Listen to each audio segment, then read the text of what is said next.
Hello, I'm Mark Naneman. Today I'm going to talk about how to make alternating row colors in a Canvas app gallery, just like you would see in an Excel table. So let's just hop over and take a look at this. Here is a Canvas app demo I've got up. And as you can see, each row alternates colors. It's either shaded or not. And those shadings persist when I change the sort direction. So I hit the sort direction, I'm changing that, and it changed the sort.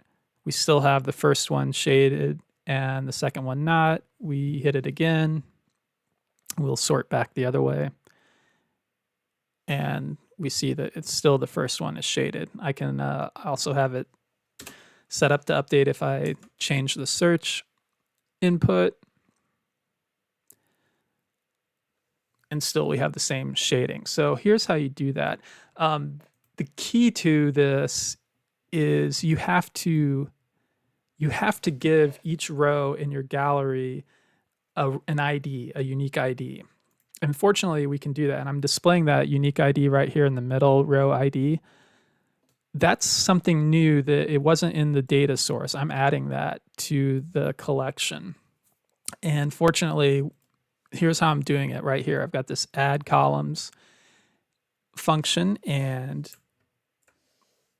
I'm just adding this row ID with the GUID function in PowerFX, and that just basically inserts a unique ID into each row. And each time you refresh the gallery, if you notice, those IDs update, they change. So they change every time it's refreshed. So a couple things that I'm doing to accomplish this is first of all, I'm using with functions to store my collection in line. That makes it a lot easier to read and work with. And it's kind of necessary when doing this. So up here at the top, I do with, and I call it gallery final. And right here, from sort on down, is what my gallery was originally. So it's just it's searching my data source, and we're also filtering it. We're looking for city. This is a cities table that I built in Dataverse, and I'm filtering it for population over this number, over 100,000. I'm taking the first 1,000, and I'm also searching the city name from the input from this text field, text control. And then finally, I sort on population, and then I have a local variable Boolean that determines whether we sort up or down right here. But anyway, I take all of that and I store it in line here in this with, and I do an add columns, and I add this row ID column with the unique GUID for each one. And that's the first step. After that, we have a nested with, so another with happens. And this time we are creating what I call a reference string. And this is we're basically concatenating or joining this collection above, but we're selecting the row ID out of that and joining each of those with a comma. So I'm doing that here with this dollar sign string, and I'm referencing this row ID column, and I'm putting a comma. So ref string is stored in line, and this is going to be a long string with all of those row IDs separated by commas. And the reference string is what I use to get an index or to enumerate the collection later on. So after that second with, we have our final collection that we are returning to the gallery control. And here again, we're adding another column. And this column is going to be called is odd. So is it odd or even? And the way I'm doing that, I'll just start from inside and work my way out. So the first thing we do is we split that reference string by the current item's row ID.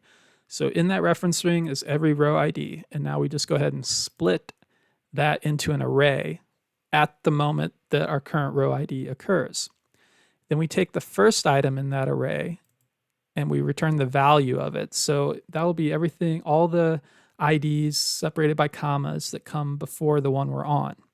We split that again by our separator that we used up here in our join, in our concat. So that's a comma. So we split it by that.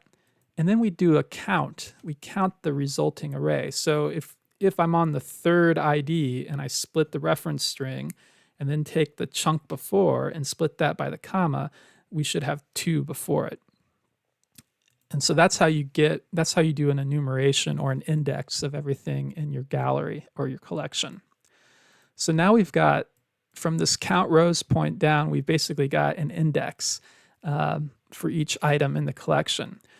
What do we do now to see if each one's even or odd? Well, there's not an is-even or is-odd function in PowerFX, but there is this mod function which returns the remainder after a division. So it's just like the div div function, except it gives you only the remainder. And if you divide any integer by 2, you either get 0 or 1. So 4 divided by 2 as a remainder is what you get. So if you divide 4 by 2, you get no remainder. That's a 0 remainder. But if you divide 5 by 2, you do get a remainder. And the remainder is 1. So, because you got the 2 is in there twice, but there's 1 left over. So that's what you get with the mod. It shows you what's left over. So any integer divided by 2 has a remainder of either 0 or 1, which is the same as even or odd. So I do this mod function where I divide the index that we got by 2, and then I just say equals 1. And so that's going to tell me whether or not each row is even or odd. And that is stored in this is odd column that I added. All right. And so that's how you get all that info in there. And then all you got to do is use it. And so I've got all my details for each item in the collection are stored inside the gallery in this container, this horizontal container.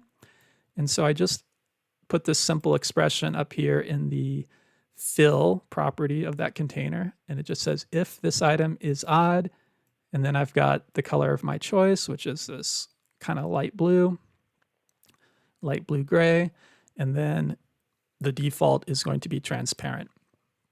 And that's all there is to it. So thanks for watching the video. Hope this helps you.